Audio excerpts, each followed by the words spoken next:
¿Cómo es que un abogado, sin ninguna trayectoria política, de repente se convierte en uno de los grandes contendientes en la carrera presidencial de Colombia? Bueno, pues esa es la historia de Abelardo de la Espriella, y aquí vamos a desglosarla. Es que él mismo lo dice.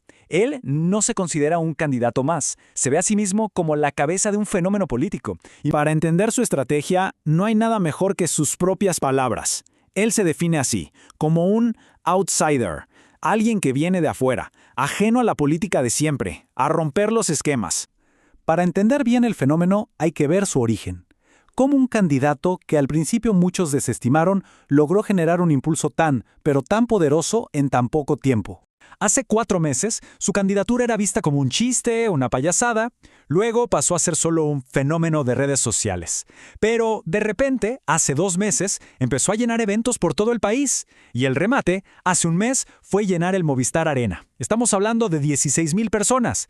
Esto, la verdad, sorprendió a muchísimos. Pues todo se basa en un acto único y muy poderoso: la recolección de una cantidad de firmas nunca antes vista. Y es que la cifra de verdad es para quedarse boquiabierto. Más de 5 millones de firmas, entregadas directamente a la registraduría. Para que nos hagamos una idea, esto no es solo cumplir un requisito. Es una demostración de fuerza popular y de organización sin precedentes en la historia reciente del país. Y en este gráfico se ve clarísimo, ¿no? La dimensión de lo que logró.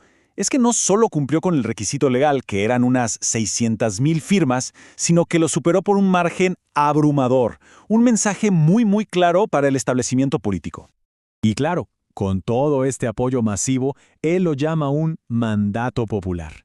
Y con esa carta bajo el brazo, argumenta que no necesita competir en consultas internas, que puede irse directo a la primera vuelta presidencial. Ok, pero una candidatura no es solo el líder. ¿Cómo se organiza esta campaña para competir no solo por la presidencia, sino también en el Congreso? Por un lado, tenemos a Defensores de la Patria. ¿Qué es esto? Es un movimiento de ciudadanos, no es un partido político, ¿ok? Su única misión fue recoger todas esas firmas de las que hablamos para inscribir la candidatura presidencial de la Espriella. Punto. Y por el otro lado está Salvación Nacional. Este sí es un partido político formal, con historia, fundado por Álvaro Gómez Hurtado. Y su papel en esta alianza es dar el aval oficial a los candidatos al Congreso, Senado y Cámara, que apoyan a de la Espriella. Entonces, ¿cómo funciona esta alianza en la práctica? Es muy sencillo en realidad. Defensores de la Patria se encarga del presidente, con la fuerza de las firmas, y Salvación Nacional se encarga del Congreso, con los avales. Así crean un frente unificado, cubriendo tanto el Ejecutivo como el Legislativo, una estrategia de 2 carriles. Muy bien, ya entendimos la estrategia. Ahora, la pregunta es, ¿qué propone el Tigre? ¿Qué haría si llega a ser presidente? Vamos a revisar 3 de los pilares de su plataforma. Empecemos con la seguridad. Aquí la propuesta es muy clara: mano de hierro. ¿Qué significa esto? Imponer la paz con la fuerza del Estado. Nada de negociaciones. El mensaje es contundente: empoderar a la fuerza pública, y el delincuente que no se someta, en sus palabras, será dado de baja. También habla de volver a la aspersión aérea y crear un bloque de búsqueda contra la extorsión. Pasemos a la economía. La idea central es reducir el tamaño del Estado en un 40%. O sea, un Estado más pequeño y, según la propuesta, más ágil. Esto se combinaría con bajar impuestos para atraer inversión. Y una promesa clave: no más reformas tributarias. El foco estaría en activar sectores como la construcción y la infraestructura. Y en el frente social y anticorrupción, la propuesta también es muy fuerte. Habla de crear otro bloque de búsqueda, pero esta vez contra los corruptos, y plantea un mecanismo de extinción de dominio express en 25 días para quitarles los bienes robados a ellos y sus familias. Todo esto acompañado de reformas para mejorar la salud y la educación. Hablemos ahora de una decisión estratégica muy importante. ¿Por qué su campaña decidió no ir a las consultas de marzo con los otros candidatos de su sector? Bueno, su equipo explica que hay varias razones de peso. La primera, que ya la vimos, es el mandato popular de los 5 millones de firmas. Dicen que esa es una orden para ir directo. Segundo, aseguran que los otros precandidatos lo han vetado. Tercero, lo ven como un gasto innecesario de dinero público. Y cuarto, una razón estratégica. Creen que una consulta deja al candidato de la izquierda solo en el escenario por mucho tiempo. Y bueno, para ir terminando, no todo es un camino de rosas. Hay desafíos importantes en el horizonte. Veamos cuáles son las preguntas clave que se plantean a medida que la campaña avanza.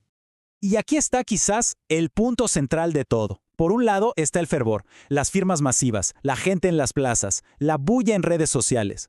Pero por el otro están los votos. El mismo candidato lo ha dicho. Firmas no son votos. El gran reto es, sin duda, convertir toda esa pasión, todo ese fervor, en votos contantes y sonantes el día de las elecciones. Y si miramos las encuestas, la historia se complica un poco. Hay, digamos, dos realidades. Algunas encuestas, como la de Inbamer, lo muestran bastante por debajo de su principal contendor, Iván Cepeda.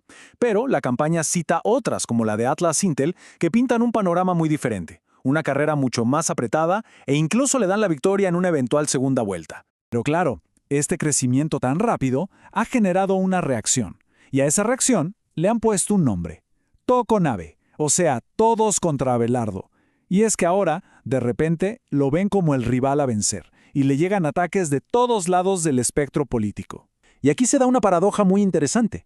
Parece que mientras más lo atacan los otros candidatos, más lo consolidan como el principal rival a vencer frente a la izquierda.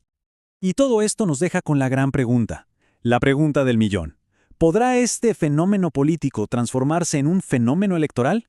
Ya tiene las firmas, tiene la estrategia directa, pero la prueba de fuego, la definitiva, será convertir todo ese impulso en una victoria.